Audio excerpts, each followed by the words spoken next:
Hello everybody, Raven Knight here. It's time that we had a talk.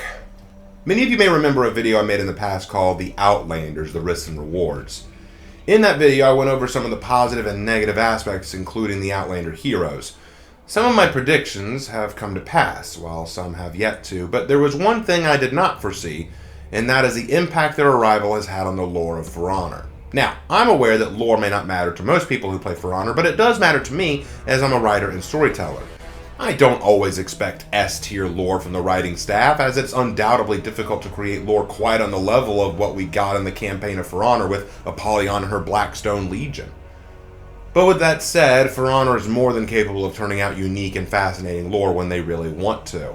The arrival of the Wulin, I felt, was well written, if undersold. The year of the Harbingers was probably their best year in terms of lore, with each season giving even more than the last. And I think that some of their lore decisions last year, like the Legends of Ramiel and Maiko, were all pretty awesome, both expanding on the world of Heathmore and its history, while also introducing new fantastical elements that made you wonder just how deep the mythology goes in this world. I love them, and there are plenty who would argue that Maiko's season with the Jorogumo and everything was the best in the last year. But now, the lore has started to take a hit in terms of its writing. I don't know what the writers are doing at Ubisoft, but it sure looks like it's not much. The lore for the Outlanders has been nothing short of lazy and uninspired as far as I can see. Pirate, while certainly not great, was at least somewhat unique, and I was willing to accept it as it was their first Outlander introduced and they were treading new territory with it. But after Pirate, the developers have begun practicing a very repetitive and obvious formula that I am calling the For Honor Formula. I shall present to you this formula now, and you tell me if it at all sounds familiar. Step 1. Take a Heathmore warrior. Any will do, but we'd prefer knights if you can manage it. Step 2. Have this warrior travel to another culture or country far away from Heathmore, and they will discover some ancient or valuable treasure there. Step 3. The warrior in question steals or destroys this treasure, and then returns to Heathmore in victory, making the warrior the new hero skin and adding them as an important part of the lore. Step 4. The stolen or destroyed treasure leads to disaster for Heathmore in some way, shape, or form before real retribution even arrives, and the people suffer as a result of this sin. And finally, Step 5. The warriors of that foreign culture that were just offended are angry at the theft of their treasure, and they will travel to Heathmore to get their revenge, and this is where the new hero comes in. Does any of this sound familiar to you? Well, it should. It all started with Bolthorn the Cursed, who went to Egypt and discovered the Scarab Bracelet. He stole the treasure and brought it back to Heathmore, but in turn brought about a plague upon Heathmore, and this led to Neferka and the Magi arriving to take back the bracelet. Next, we have Ravier going to Arabia to see the future through the Celestial Sphere. She then destroys it and kills the Sultana, fleeing back to Heathmore. And with the power of the future in Horkos' hand, they lay waste to Chimera and start destroying everything, causing great suffering across the land. This will inevitably lead to the Aphira coming to get their revenge for the death of their Sultana and the crime of destroying their relic. And now, with this new season, we have Conquistador Vela traveling to the Empire of Gold, where they've stolen mountains of gold and brought it all back to Heathmore, along with a prisoner of theirs who is hanging in the middle of a festival. But the world feels wrong as storms rock the heavens and the seas churn angrily. Clearly they've upset something. And, inevitably, the new hero is the prisoner in that cage who will break out and reap his revenge upon Heathmore. Hence the name of the season, Vengeance. Does this sound at all familiar? Yeah, the writing is repetitive. I could maybe excuse Bolthorn and the Magi as it was the first time they wrote this kind of formula, but now they've done it again, and it looks like they'll be doing it a third time. Look, I do hope I'm wrong, and that they'll somehow surprise us with some sort of twist, but it doesn't look that way. And what makes me laugh is how the game writer said in the Warriors Den, this is our best lore yet. The lore is just like the best we've ever done. No, I'm kidding. The best that has ever been. It's gold. Am I a joke to you? I hope you were being sarcastic there, buddy. I really do. I hope that was a joke, because this is most definitely your worst lore yet, and it's nothing to be proud of.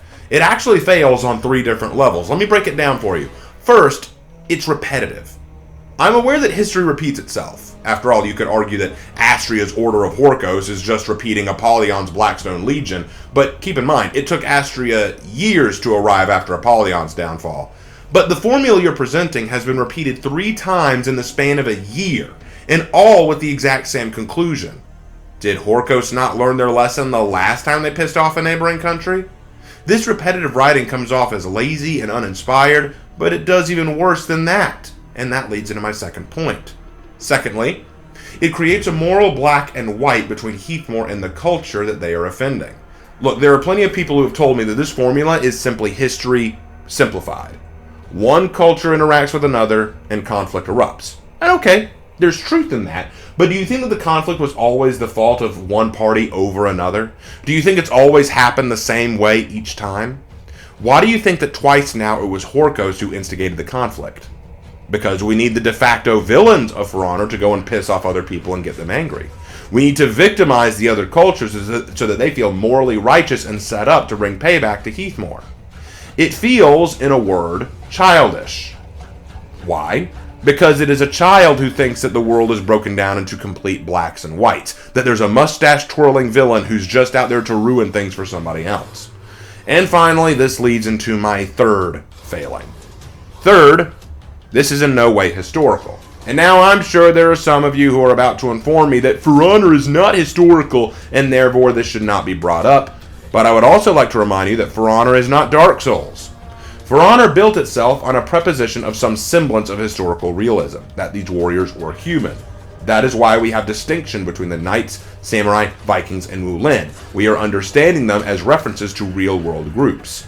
True, supernatural elements have been added, but the world of For Honor has always attempted to combine some degree of historical truth with what it's selling. For that reason, historical accuracy should not be seen as a hindrance, but rather as something to take into consideration. But in this case, in the case of this season and the ones that they've been presenting, it does great harm to the lore. This For Honor formula I've presented purposefully victimizes a culture and deliberately uses Western civilization warriors, knights and Vikings, to be the instigators of the crime, as it is a popular and modern talking point to portray Western civilization as the bad guys. However, it ignores a fundamental truth about history. As I said before, history will always have a vast amount of gray in it, no matter the conflict. There are very few conflicts in human history in which one side was entirely blameless and victimized, and where one other side was wicked, evil, and oppressive without any nuance or context. Do you think that the Arabs of history were blameless? That they were without sin? If so, that's delusion at its finest. The early Muslim Empire was responsible for the Arabic slave trade, the death and mutilation of countless Christians, Jews, and pagans, the desecration of priceless relics and structures of Christian and Jewish origin, and the oppression of those under their subjugation. One of the reasons for the First Crusade in the first place was to save the Christians being oppressed by the Muslim Empire. Now, am I saying that Christians were without fault in those times? No, of course not. They most certainly were guilty of some faults. But that goes back to my point. There is rarely ever moral black and white in every conflict. And now, do you think that the Aztecs are without fault? I'll expand more on this when I discuss the hero themselves upon their release, but just to give you a brief highlight, the myth of the victimized Aztec is just that. A myth. Hernan Cortez was definitely a wicked and greedy man, but when he arrived in Mesoamerica, several other tribes and countries that neighbored the Aztecs were willing to aid him in the overthrowing of the Aztec Empire. Why? Because the Aztecs were brutal, war-happy, and obsessed with daily human sacrifice. They were not innocent lambs oppressed by the mean and cruel Spanish. They'd accrued enough hatred from their own neighbors that the other tribes backed Cortez in his conquest and overthrowing of their empire. Now, again, I'm not dismissing the evil of Cortez, nor am I dismissing the Spanish Empire and what they did in Mesoamerica in later years. The Inca and the Mayans are excellent examples of imperialism gone too far and too dark, and I do not deny it. But the fate of the Aztecs is not one born of victimized indigenous people against wicked and cruel Westerners. Unfortunately, though, based on the warmonger skin we're seeing, we can see what their actual goal is. And I should say here, I like the warmonger skin. It's probably their best warrior. That's probably their best hero skin yet. But still, Conquistador Vela, I think it's pretty clear where they're going. But you know what the saddest part of all of this is, folks? That this could have all been avoided.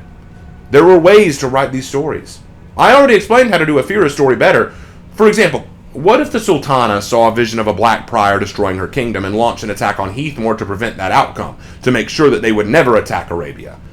The attack met stiff resistance, and this led to the black prior in question launching a counterattack on Arabia, thus causing a self-fulfilling prophecy when they destroy the city. This could provide for moral gray, where both parties were acting in the interest of their homelands. With the destruction of their homeland, though, the Ephyra choose to stay in Heathmore and try to rebuild their lives here, which is where we get the hero. As for the Aztecs, how could we fix that? Watch this. Here's an idea. How about this one? What if the Aztecs deliberately let the conquistador Vela steal their gold? Why? Because it was a trap. With the gold on their ships, the Aztecs could follow secretly behind the conquistadors back to Heathmore and learn of where they were located. Then they could systematically hunt and stalk victims to take back home for sacrifices.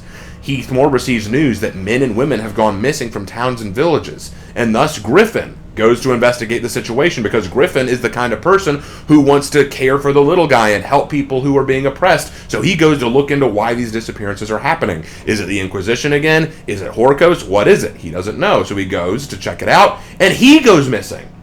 But without Griffin, Chimera is significantly weakened, and so Astria, realizing that without a strong enemy to oppose her, her war cannot continue because every good war needs a good enemy, she decides to launch her Inquisition to look into the matter to find out why Griffin was disappeared. The Inquisition discovers the Aztec boats going back to their island home, and when they get there, they discover the Aztecs. Now, obviously, you don't want to reveal the warrior too soon, so maybe you could make the minions dress in Aztec kind of garb, and maybe the enemies, they could have like jaguar-like pelts on, but you don't see their face, something like that. So what happens is they get there and they have to rescue Griffin and any of the other prisoners there before they're sacrificed. This could lead to an Aztec Jungle Breach map, and a cool new game mode where you don't just play Breach mode, but you also have to free Griffin as an ally commander to help you escape. Or you could reverse it. It could be like the Zanhu game mode where you're helping Griffin and the prisoners escape from the dark, shadowy Jaguar warriors. And with the successful escape of Griffin, this sparks the ire and anger of the Jaguar warriors who think that this will offend the gods, so they return in force to Heathmore, and thus we have the arrival of the new hero. See? Combine elements of previous seasons to create a new one. You involve the Griffin and Astria conflict. You make sure to follow in Griffin and Astria both in their personalities and what they would do. You hint at the Apollyon ideology that fuels Astria to make sure we understand why Astria would want to help Griffin in the first place. You involve the Inquisition. You know, the organization you created for a reason that's actually what an Inquisition historically would be used for, instead of just writing it off at the end of the season like, nah, we're going to disband it now. Are you serious? You get a cool map and a cool game mode, and you introduce a new hero in a unique way that doesn't just make them victims of the big bad knights of Horkos, but instead presents a totally unique and even accurate portrayal of how Aztecs may have behaved in this situation. And I thought of all this overnight. For Honor Riders, I want you to know this. I mean this. I still love the game. I love this game. Warts and all, it's a great game, and I'll continue to play and enjoy it. But as a writer, I have to be very critical of you here. Do not sit there and say this is your best lore yet when it's painfully clear you're recycling formulas and lore elements. Now, some people have told me, he was probably being sarcastic. He was probably joking when he said that. Well, that's even more embarrassing in my way of thinking. If he's aware that this is if he's aware that this is not their best lore, if he's aware that this is not the best they can do, and he's joking about it, that shows me that they are complicit in their laziness, and that is even more pathetic. It is far worse to be ignorant and proud of it than to just be ignorant. If you guys can put as much time and energy into writing the lore as you do coming up with cosmetics and executions, you'd get some top tier stuff. I want to see you do better. And you have done better. The Inquisition season last year wasn't bad. It wasn't the worst I've seen. It just could have been fleshed out a bit better. But now you're just repeating what you did in Season 4 and Season 2 of last year.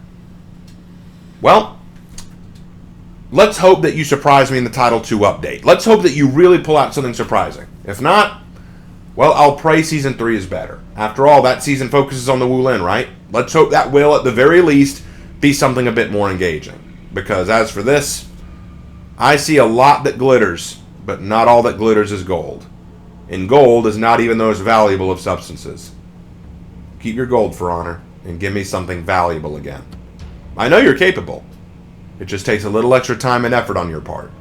So instead of laughing about how this is your best lore ever, really, really think about what you're writing.